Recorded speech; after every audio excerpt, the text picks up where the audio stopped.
Ազգային ժողովի մեծարգո նախագահ, օրենսդիր, գործադիր, դատական իշխանության հարգելի ներկայացուցիչներ, պետական մարմինների հարգելի ներկայացուցիչներ, հարգելի դատախազներ, հարգելի դեսպաններ, միջազգային հյուրեր, հարգելի տիկին գլխավոր դատախազ, շնորհավորում եմ բոլորիս դատախազության աշխատողի օրվա առիթով եւ պիտի գոհունակություն արտահայտեմ այն փաստի վերաբերյալ, որ դատախազության աշխատողի օրվա միջոցառումների տրամաբանությունը եւ բովանդակությունը փոխվում է եւ ըստ էության, եթե չեմ սխալվում, արդեն երկրորդ տարին միջազգային կոնֆերանսի ձևաչափով է անցկացվում եւ սա կարծում եմ ամենալավ ձևերից մեկն է անդրադառնալու դատախազության գործունեությանը եւ իհարկե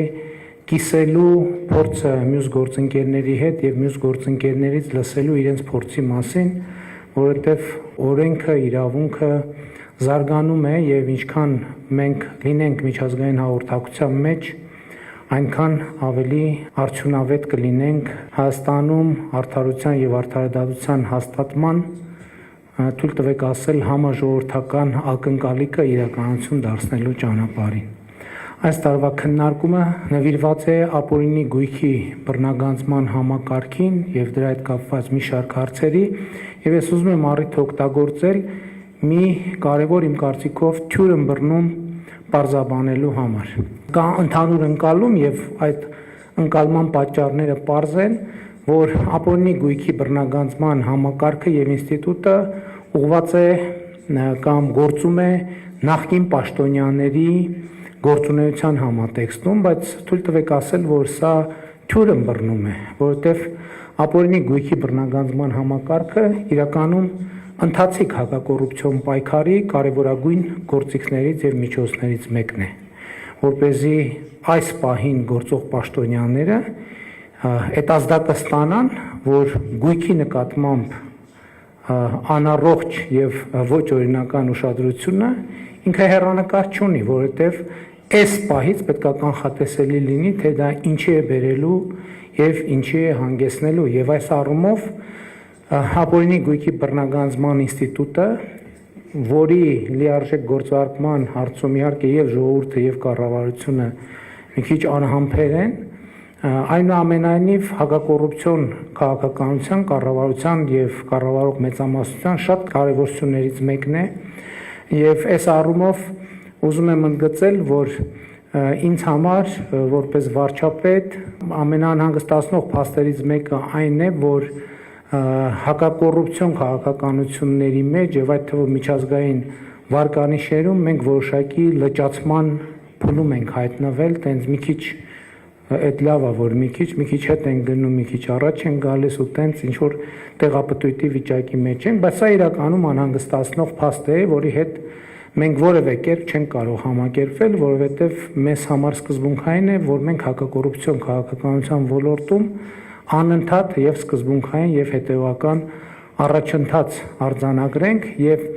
իհարկե նաեւ ես առիթ ունեցել եմ ասելու, հիմա էլ ուզում եմ ընդգծել, որ կառավարությունը, նոր ձևավորվող կառավարությունը եւ խորհրդարանական մեծամասնությունը առաջնային խնդիր է համարում ժողովրդավարական բարեփոխումների ամբողջ փաթեթը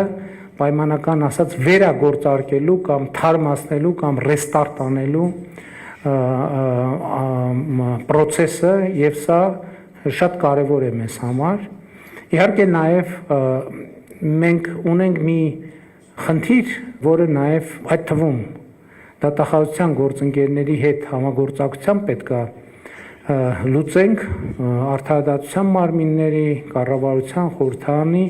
ի վերջո անհրաժեշտ է ձևակերպել հստակ հանրային կոնսենսուս, թե ինչ է արդարություն եւ ինչ է արդարադատություն, որովհետեւ թվում է թե պարզ եւ հասկանալի բառ է, բայց դա երբ որ գալիս ենք պրակտիկ տիրույթ, ակնհայտ է դառնում, որ կան հարցեր, որոնց պետքա պատասխանել։ Ես մեր իրականության մեջ այդ բացը նկատում եւ զգում եմ, որ հանրային կոնսենսուս չկա, կամ հանրային կամ պետական կարգախոս կամ ուղերձ չկա, թե արդարությունն ու արդարադատությունը ինչ է։ Իմ պատկերացմամբ արդարադատությունը եւ արդարությունը ինքը դիտարկվում է միայն եւ միայն բացառապես լեգիտիմության համատեքստում, որովհետեւ այն ինչ առավելագույնս համապատասխանում է լեգիտիմությանը, առավելագույնս համապատասխանում է արդարությանը եւ արդարադատությանը։ Այստեղ ամենակարևոր դրույթը սրանից հետո այն է, որ լեգիտիմության մի աղբյուր կա եւ այդ աղբյուրը սուվերենն է Հայաստանի Հանրապետության ժողովուրդը։ Եվ չի կարող արդարությունն ու արդարադատությունը ինստիտուցիոնալ մակարդակում կտրված լինել լեգիտիմությունից։ Ես առիթ ունեցել եմ ասելու եւ հիմա էլ եմ ասում, իմ կարծիքով մեր իրավական սոցիալ հոգեբանության մեջ այս խնդրը լրջորեն գոյություն ունի։ Արդարությունը եւ արդարադատությունը ճեղք ունեն լեգիտիմության, այսինքն ժողովրդի հետ։ Ես չեմ ասում, թե ժողովրդի ընկալումներն ու ցանկությունները պետք է ինքնաբերաբար արտահայտվեն արդարության եւ արդարադատության տեսքով։ Ընդհակառակը, արդարության եւ արդարադատության ինստիտուտները ժողովրդի ցանկությունները պետք է սահմանափակեն իրավունքով շահերի պաշտպանությամբ, եթե պայմանականորեն ասենք, նույնիսկ այն տեղերում, որտեղ ժողովուրդը վրեժի կամ վենդետայի ցանկություն ունի, արդարության եւ արդարադատության ինստիտուտները հենց սա պետքա սահմանափակեն, բալանսավորեն եւ բերեն ճիշտ տրամաբանության մեջ, որպեսզի նաեւ պոտենցիալ մեղադրվողների կամ ամբաստանվողների շահերը եւ իրավունքները պաշտպանվեն։ Բայց ես կարծում եմ, որ իրականում այս բանաձևը մեզ չի հաջողվել Հայաստանում ներդնել առաջին հերթին, ելի եմ ասում իմ կարծիքով իրավական մենթալիտետի պատճառով եւ իրավական սոցիալ հոգեբանության պատճառով, եւ ես կարծում եմ, որ անխուսափելի է դրա մասին մենք խոսել ենք, մենք այս խնդիրների լուծման հետևից պետք է գնանք երկու ուղղությամբ։ Առաջինը մեր սահմանադրական կարգի լեգիտիմության լիարժեք հաստատմամբ, այսինքն սահմանադրական կարգ, որ հաստատվել է ժողովրդի ազատ կամ արտահայտությամբ, եւ երկրորդը իրավական եւ իրավաբանական կրթության ոլորտում մեզ անհրաժեշտ են լրջագույն բարեփոխումներ եւ փոփոխություններ, եւ ես վստահ չեմ, որ Հայաստանում իրավական եւ իրավաբանական կրթությունը զարգանում է համահունչ այն տրամաբանությամբ եւ այն տրամաբանությունների, որ տեղի է ունենում աշխարհում եւ որ տեղի է ունենում Հայաստանի Հանրապետությունում։ Եվ մենք այս ճեղքի հարցը պետք է լուծենք, ուզում եմ նաեւ ասել, որ սրանք թարմ տպավորություններ են նաեւ նախընտրական քարոզարշավից, որովհետեւ ասել եմ երևի, ելի ուղիղ ուզում եմ խոստովանել, որ նախընտրական քարոզարշավի ընթացքում ինձ համար ամենամեծ դժվարությունը եւ բարդությունը ծագել է այնտեղ, որտեղ ես ստիպված եմ եղել պատասխանել մարդկանց հարցերին Հայաստանի Հանրապետությունում արդարության եւ արդարադատության բացակայության վերաբերյալ։ Եվ սա ելի եմ ասում, ես հասկանում եմ եւ ընդունում եմ, հարգում եմ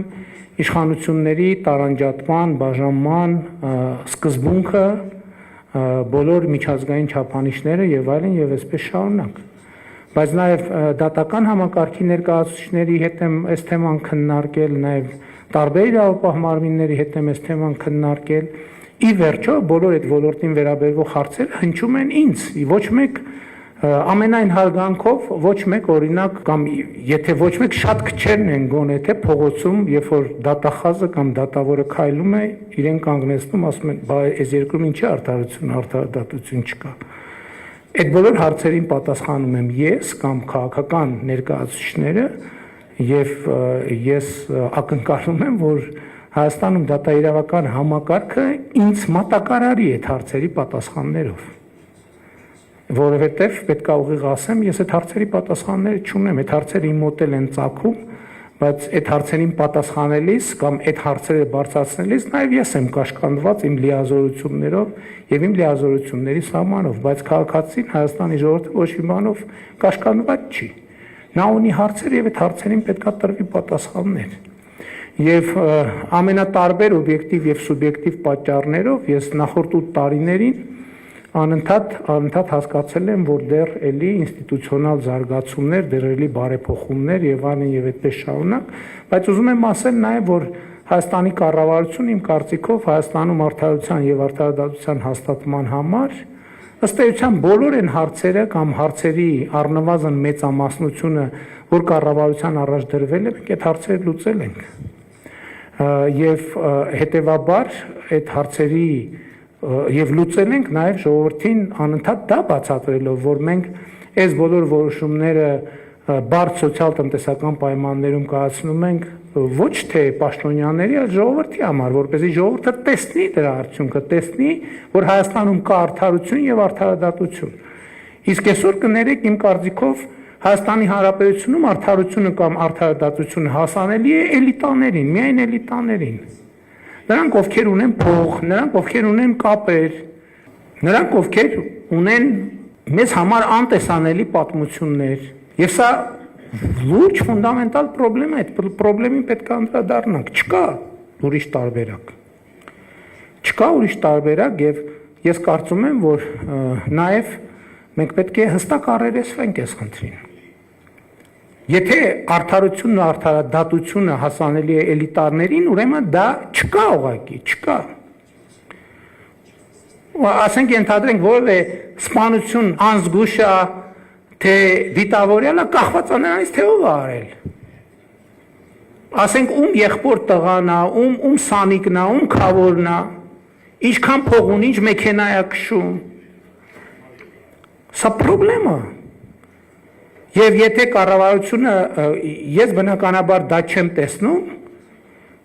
բայց մարդիկ հասանելի են դարձնում ինձ, իրենք ինձ հասանելիություն ունեն։ Ես չեմ կարող իհարկե իրավական վերլուծություններ անեմ եւ էդ էլ ասեմ, գուցե թե մաքուր իրավական վերլուծությունը ելի մեզ բերի նույն հետևություններ, բայց ես ասում եմ տպավորությունների մասին։ Եվ տպավորությունը ընդհանուր առմամբ շատ վատ է, հարգելի գործընկերներ։ Եվ ես ելի եմ ասում, դա տեսել եմ նախընտրական քարոզարշավի ընթացքում, ինչով առանձնահատուկ նախընտրական քարոզարշավը, որովհետև կարճ ժամանակահատվածում շփվում ես հանրապետության բնակչության բոլոր շերտերի հետ։ Ուրիշ ժամանակներում լավ մի դեպք առնում, ասում ես երևի առանձին մի դեպք է, երկու դեպք առնում, ասում ես երևի առանձին, բայց երբ որ այդ հարցը ամեն օր ծագում է, նշանակում է մենք այստեղ համակարգային խնդրեմ ունենք, համակարգային խնդիրներ ունենք։ Նաև ուզում եմ ասել, որ համակարգային խնդիրը նաև այն է, երբ որ շատ հաճախ առաջնորդությունը փոխվում է, բայց համակարգը մեկագործում է իր տրամաբանությամբ։ Առնվազն այն պահին, երբ որ մի հատ հայացքը այս կողմ ես անում, համակարգը էլի սկսում է գործել իր տրամաբանությամբ։ Իսկ որևէ մեկը չի կարող 24 ժամ հայացքը նույն կետի վրա պահել եւ մանրադիտակով, մանավանդ մեծ համակարգերի պարագայում։ Որտեղ մենք համակարգեր ունենք, հազարավոր մարդիկ կան այդտեղ աշխատող, ովքեր որոշումներ են կայացնում, ունեն այդ լիազորությունները։ Եվ ես կարծում եմ,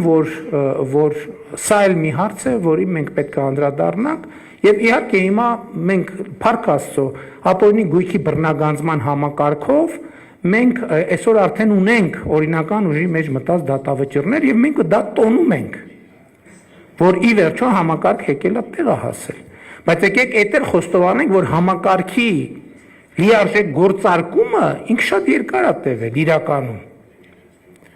Ինչի է երկար տևել։ Էլի համակարգային դիմադրության պատճառով։ Որովհետև այդ թեմայի շահառուների քավորները, սանիկները եւ այլն դեռ շարունակում են մնալ այն համակարգերում, որտեղ որոշումները կայացվում են։ Եվ ընդ որում այն չի, որ մենք դրա մասին չենք իմացել, պարզապես 2018 թվականի հեղափոխությունը այս տրամաբանությունն է ունեցել։ Մենք ասել ենք, որ այս է ժողովրդի կամքը եւ նրանք, ովքեր